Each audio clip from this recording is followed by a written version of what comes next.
नमस्कार दर्शक बेंगली एडवाइजर आज के चैनले सबाइके अनेक अनेक स्वागतम। तो आजकेर आमादेर जे टपिक निये डिसकाशन होबे सेई टपिकटा होच्छे मिউচুয়াল फान्ड एसआईपी भार्सास एलआईसी एसआईआईपी। तो दुटो प्लाने किन्तु डिफारेंस। सो एखन आपनि बोलते पारेन जे मिউচুয়াল फान्ड एसआईपी एलआईसिर थेके अनेक बेशी रिटार्न देय। हाँ এটা অবশ্য ঠিক যে মিউচুয়াল ফান্ড এলআইসির থেকে অনেক বেশি রিটার্ন দেয়। যে মিউচুয়াল ফান্ডে এসআইপি করা এবং এলআইসির এসআইআইপিতে ইনভেস্ট করা কিন্তু দুটো আলাদা আলাদা প্ল্যাটফর্ম। আপনার যদি প্ল্যান থাকে যে আপনি শর্ট টার্মে গেইন করবেন, 1 বছর 2 বছর বা 3 বছর মিউচুয়াল ফান্ডে ইনভেস্ট করবেন, সেখান থেকে যে রিটার্নটা আসবে সেই রিটার্নটা আবার অন্য কোনো প্ল্যান ইনভেস্ট করবেন, তাহলে কিন্তু মিউচুয়াল ফান্ড আপনার জন্য বেস্ট, এদিক থেকে নো ডাউট।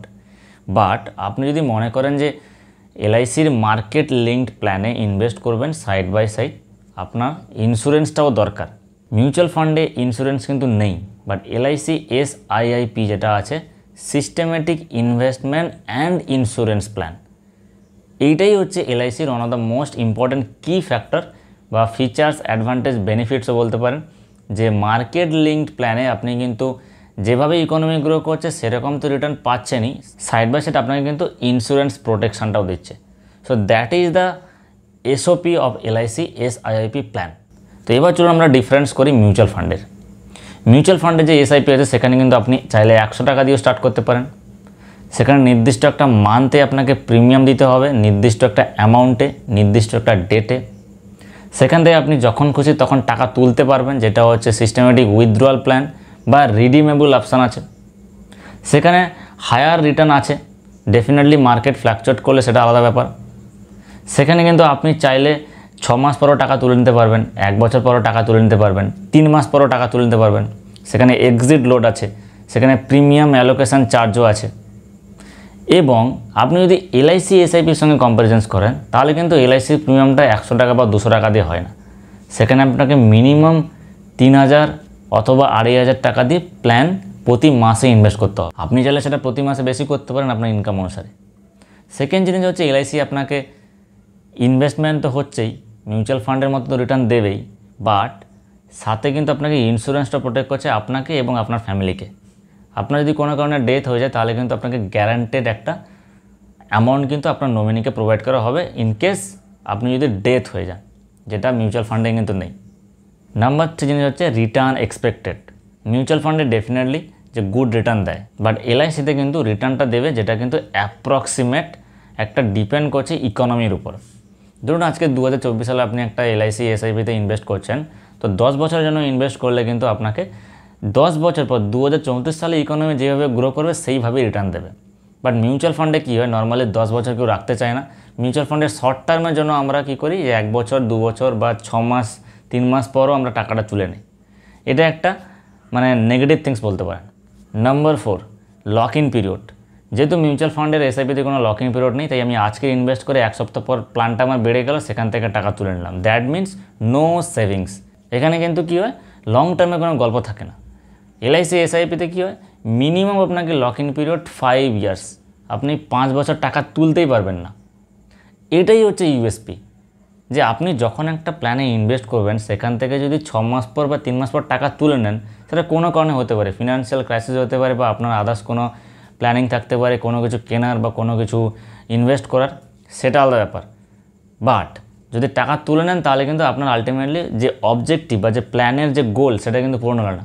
কিন্তু এলআইসির এই প্ল্যানটাতে আপনার প্ল্যানটা পূরণ হবে, বিকজ এলআইসির লক ইন পিরিয়ডই আছে 5 বছর।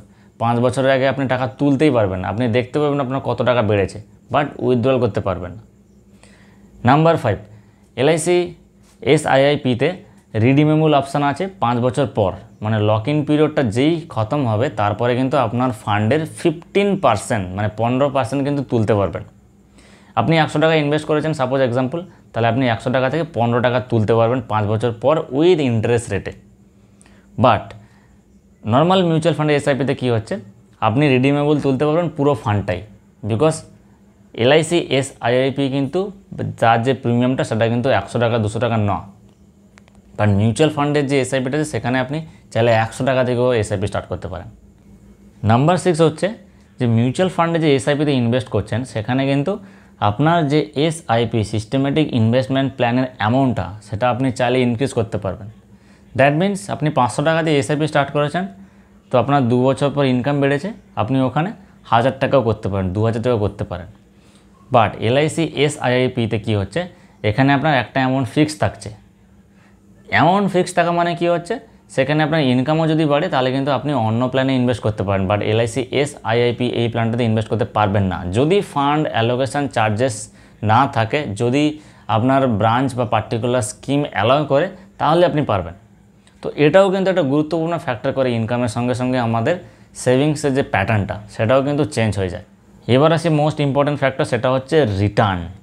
মিউচুয়াল ফান্ডে রিটার্ন নর্মালি কত পার্সেন্টেজ দেয়, আপনি যদি ইনভেস্ট করেন তাহলে ডেফিনেটলি জানাবেন। বাট অ্যাপ্রক্সিমেটলি ইন্ডিয়ান মার্কেটে আপনি যদি খুব ভালো ফান্ডে ইনভেস্ট করেন তাহলে আপ টু 15 থেকে 20% রিটার্ন। খুব ভালো ফান্ড এক্সেলেন্ট গ্রোথ হলে তাহলে ডেফিনেটলি 30%, 40%, 45%। বাট এলআইসি এসআইপিতে যেহেতু লং টার্মে, সেখানে কিন্তু আপনার রিটার্নটা আনএক্সপেক্টেড কিছু থাকবে না, এক্সপেক্টেডই থাকবে। সেটা ডিপেন্ড করছে 10% বা 15% বা 20% বা 25%। এটা অবশ্য ডিপেন্ডস অন মার্কেট, বিকজ এসআইআইপি হোক বা এসআইপি হোক দুটোই কিন্তু মার্কেট রিলেটেড প্ল্যান। মার্কেট যদি ডাউন থাকে তাহলে ডেফিনেটলি আপনার মিউচুয়াল ফান্ডের রিটার্নও ডাউন আসবে।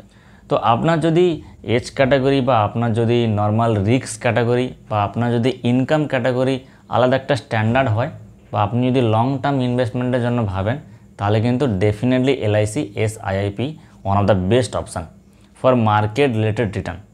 এবারে আপনার যদি শর্ট টার্ম ইনভেস্টমেন্ট প্ল্যানিং থাকে বা আপনার যদি হায়ার এক্সপেক্টেড রিটার্ন করেন যে না আমি 6 মাসেই কিছু টাকা জমিয়ে সেখান থেকে প্রচুর মুনাফা অর্জন করে নেব, তাহলে কিন্তু এলআইসি এসআইআইপিতে ইনভেস্ট না করে আপনি মিউচুয়াল ফান্ডে এসআইপিতে ইনভেস্ট করুন। সো আজকের এই ভিডিওতে আমরা যে ডিসকাশনস করলাম সেটা হচ্ছে যে মিউচুয়াল ফান্ডের এসআইপি করা বেস্ট নাকি এলআইসি এসআইআইপিতে ইনভেস্ট করা বেস্ট। তো এই দিকগুলো আপনি লক্ষ্য রেখে ইনভেস্ট করতে যাবেন। এবং সবার শেষে একটা কথাই বলি যে ইনভেস্টমেন্ট বা সেভিংস আমরা যে উদ্দেশ্য নিয়ে করি সেই উদ্দেশ্য যদি পূরণ না হয় তাহলে ইনভেস্টমেন্ট এবং সেভিংস করার কোনো মানেই হয় না, সেটা এলআইসি এসআইআইপিতে হোক এবং মিউচুয়াল ফান্ডের এসআইপিতে হোক। সো আপনারা কোথায় ইনভেস্ট করছেন ডেফিনেটলি কমেন্ট বক্সে কমেন্ট করবেন। মিউচুয়াল ফান্ডে যদি ইনভেস্ট করেন তাহলে কোন মিউচুয়াল ফান্ডে ইনভেস্ট করছেন, কীভাবে রিটার্ন দিচ্ছে, কত টাকা রিটার্ন আপনি পেয়েছেন, যদি আপনার এক্সপিরিয়েন্স থাকে তাহলে ডেফিনেটলি কমেন্ট বক্সে শেয়ার করুন। আর যদি এলআইসি এসআইআইপি নিয়ে আরও কোনো ডাউটস থাকে তাহলে অবশ্যই কমেন্ট করুন। এবং এলআইসির এসআইআইপি নিয়ে আমার স্পেসিফিক ভিডিও আছে, এলআইসি প্ল্যানে যাবেন প্লেলিস্টে, ওখান থেকে গিয়ে পুরো ডিটেলস জানতে পারবেন। তো চলুন আজকের মতো টাটা, দেখা হচ্ছে পরের কোনো ধামাকাদার প্ল্যান নিয়ে।